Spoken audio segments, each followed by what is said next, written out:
नमस्कार दोस्तों, आज हम लोग देखने वाले हैं कि जो डिमांड जोन और सप्लाई जोन होता है क्या वो वाकई में काम करता है। अगर वो वाकई में काम करता है तो एक ऐसी कंपनी है जो बिल्कुल अपने डिमांड जोन पर आई है। अगर डिमांड जोन पर आई है तो क्या उसका फंडामेंटल ठीक है? अगर फंडामेंटल ठीक है तो ज़रूर इस कंपनी में हम लोग बाई करेंगे।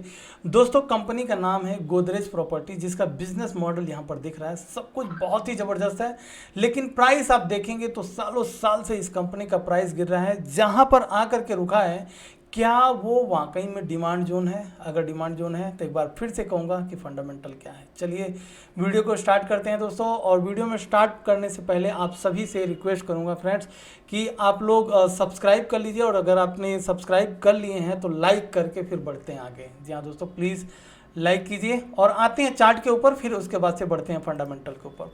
दोस्तों, अगर कोई कंपनी इस तरह से गिर रही हो, अगर कोई भी कंपनी जिसका फंडामेंटल बहुत ही तगड़ा है, गोदरेज प्रॉपर्टी आप विश्वास मानिए एक बहुत ही फंडामेंटल स्ट्रांग कंपनी है। लेकिन फंडामेंटल स्ट्रांग कंपनी का मतलब क्या कि हम यहाँ पर बाई करके रखें या ऑलमोस्ट यहाँ तक गिर चुका है यहाँ पर बाई करें। अब ये एक नेकेड चार्ट है जहाँ पर हमें ये कैसे फाइंड आउट हो कि यही एक फ्लैग पैटर्न, आई मीन यही एक डिमांड जोन है, कैसे मालूम करें? तो चलिए दोस्तों, हम यहाँ पर वीकली चार्ट हम लोग यहाँ पर लगा करके रखेंगे और वीकली चार्ट पर समझने की कोशिश करेंगे कि कहाँ पर वो कौन सा प्राइस है जिसे डिमांड जोन कहा जाता है। अक्सर हम लोग सुनने में तो आता है कि ये डिमांड जोन है, ये सप्लाई जोन है, ये सुनने पर तो आता है, लेकिन चार्ट पर किस तरह से ढूंढा जाए? तो चार्ट पर ढूंढने का एक सिंपल सा तरीका होता है दोस्तों। आपको कोई एक ऐसा प्राइस ढूंढनी होती है जिस प्राइस पर वो जा करके बार बार रिजेक्शन हुआ है। जी हाँ दोस्तों, अब जो मैंने यहाँ पर एक आपके सामने येलो कलर का लाइन लगाया हुआ है, इस लाइन को थोड़ा सा ध्यान से देखिए दोस्तों। आप पीछे से देखेंगे स्टॉक को ऊपर आया था, इस प्राइस को टच किया, फिर वहीं से नीचे आया, फिर ऊपर गया, इस प्राइस को टच किया, फिर नीचे आया, फिर इस प्राइस को टच किया, फिर यहाँ से फिर नीचे आया, फिर उसके बाद से फाइनली अब ऊपर गया था दोस्तों। अब यहाँ इस प्राइस सेक्शन को एक बार, दो बार, तीन बार और चार बार में फाइनली तोड़ा। तोड़ने के बाद से वो प्राइस फिर उसी प्राइस पर आया और प्राइस से ये यहाँ तक का मोमेंटम दिया।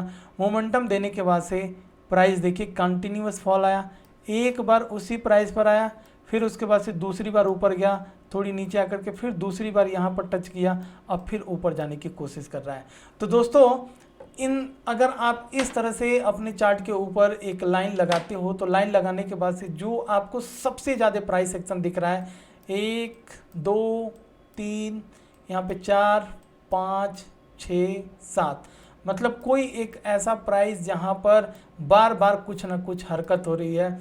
और ये पहले एक रेजिस्टेंस हुआ करता था, ब्रेक करके जब ऊपर गया तो अब इसके लिए सपोर्ट हो गया। ऊपर से जब नीचे आ रहा है तो यहाँ पर डबल बॉटम बन चुका है। मतलब ये जो प्राइस है वो उसे हम लोग क्या कहते हैं? डिमांड जोन कहते हैं। डिमांड जोन मतलब एक तरीका और समझ लीजिए कि कोई भी बॉल अगर ऊपर की साइड में उछाली जाती है, इस तरह से अगर कोई भी बॉल आप हवा में उछालते हैं तो कहीं ना कहीं ऊपर जा कर के वो नीचे आता ही आता है, लेकिन वो फिर कहाँ पर रुकेगा? जहाँ पर उसे सरफेस मिलेगा। और वो सरफेस का काम यहाँ पर क्या कर रहा है?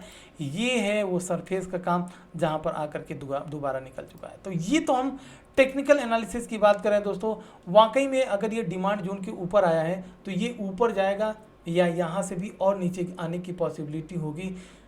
थोड़ा सा मैं वॉल्यूम को बाद में देखूंगा, लेकिन अब मैं फंडामेंटल के ऊपर चलूंगा और फंडामेंटल पे पूरी चीज़ें क्लियर करते हैं, उसके बाद से समझते हैं दोस्तों। तो आइए आ गया मैं गोदरेज प्रॉपर्टी के फंडामेंटल पर। दोस्तों देखिए, प्राइस के ऊपर मत जाइए, प्राइस है 1287 करोड़, लेकिन मार्केट कैप 35,794 करोड़ दोस्तों। जहाँ पर आप देखेंगे डेट कंपनी का मात्र मुझे लगता है कि कैमरा को थोड़ा सा एडजस्ट करना पड़ेगा मुझे। आप देखेंगे जो डेट है कंपनी का मात्र कितना है? 5,382 करोड़, लेकिन रिजर्व आप देखेंगे डेट से बहुत ज़्यादा है। वहीं अगर प्लेजिंग की बात करेंगे, प्लेजिंग है ना 58% तक का प्रमोटर होल्डिंग का स्टेक है दोस्तों। इन्वेस्टर वाले कॉलम पर आएंगे अगर आप, तो यहाँ पर सब कुछ आपको चीज़ें अच्छी दिखती हुई नजर आएंगी। FIs का अभी भी ट्रस्ट है 27.50 तक का FIs का इंटरेस्ट इस कंपनी में, और DIs भी भर करके पड़ी है 4.54% का। अब आते हैं सीधा कंपनी के प्रॉफिट एंड लॉस स्टेटमेंट में दोस्तों।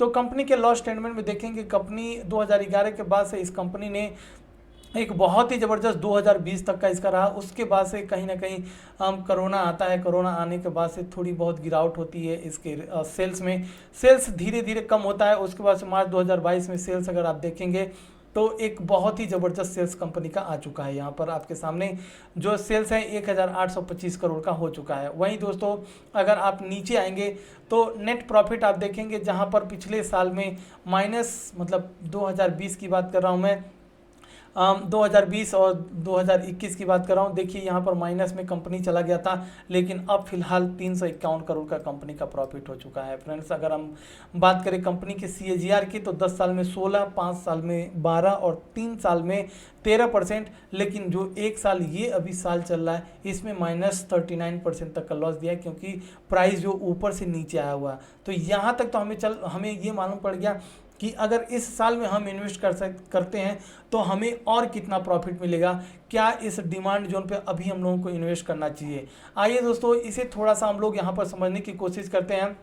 कंपनी के क्वार्टर रिजल्ट पर आते हैं और क्वार्टर रिजल्ट पर एक बार देखने की कोशिश करते हैं कि कंपनी का क्वार्टर रिजल्ट कैसा रहा है। सितंबर 2021 165 करोड़ का ही इस कंपनी ने जो है सेल्स किया हुआ है। अगर हम बात करें सेल्स कम हुआ है, लेकिन प्रॉफिट पिछले साल पिछले क्वार्टर से बहुत ज़बरदस्त इस कंपनी ने जो है क्वार्टर रिजल्ट दिया हुआ है। अब इस क्वार्टर रिजल्ट से हम लोग ये मान करके चल सकते हैं कि प्राइस का जो मोमेंटम है, इस प्राइस के मोमेंटम में थोड़ी बहुत हमें शार्प देखने के लिए मिल सकती है, शार्प ऊपर की साइड में मोमेंटम हमें देखने के लिए मिल सकता है। तो दोस्तों अगर आप कैश में बाई करके रखते हैं कोई भी स्टॉक जो अच्छी वैल्यूएशन पे हो, और अगर आप यहाँ पर रिस्क लेना चाहते हैं, तो मुझे ऐसा लगता है कि गोदरेज प्रॉपर्टी में आपका स्टॉप लॉस जो होगा 1164 रुपये का होगा। लेकिन जो टारगेट की बात करें, अगर यहाँ से सब कुछ अच्छा चलता है तो टारगेट की कम से कम 2000, 2500, 3000 तक के टारगेट के लिए इसे लॉन्ग टर्म के लिए जाया जा सकता है। तो अभी हम लोगों ने अगर मुझे पूरा बताना पड़े एक शॉर्ट में, तो हम लोगों ने यहाँ पर देखा कि टेक्निकल एनालिसिस में किस तरह से डिमांड जोन और सप्लाई जोन हम लोग देखते हैं, और उसके बाद से डिमांड जोन क्या वाकई में काम करेगा कि नहीं करेगा, इसके लिए हम लोगों ने फंडामेंटल देखा, और फंडामेंटल में देखा कि ईयर ऑन ईयर किस तरह से कंपनी प्रॉफिट में जा रही है। उसके बाद से दोस्तों हम लोगों ने देखा किस तरह से कंपनी ने क्वार्टर रिजल्ट एक बढ़िया दिखाया हुआ है। और उसके बाद से अगर आप कंपनी के वैल्यूएशन को देखोगे तो कंपनी मात्र अभी कितना अपनी बुक वैल्यू से 4.8 गुना ही भागी है। मतलब ये कंपनी हम लोगों को एक बहुत अच्छे लेवल पे मिल रहा है। तो दोस्तों प्लीज़ अगर अभी तक आपने लाइक नहीं किया है तो एक बार लाइक कर दीजिएगा और सब्सक्राइब जरूर कीजिएगा। इसी तरह से मैं अच्छे से अच्छे वैल्यूएशन वाली कंपनियों को आपके सामने लेकर के आऊँगा, जहां पर आप एक ह्यूज प्रॉफिट कर सकते हैं। तो चलिए दोस्तों इसी के साथ लेते हैं विदा, मिलते हैं नेक्स्ट वीडियो में। जय हिंद फ्रेंड्स।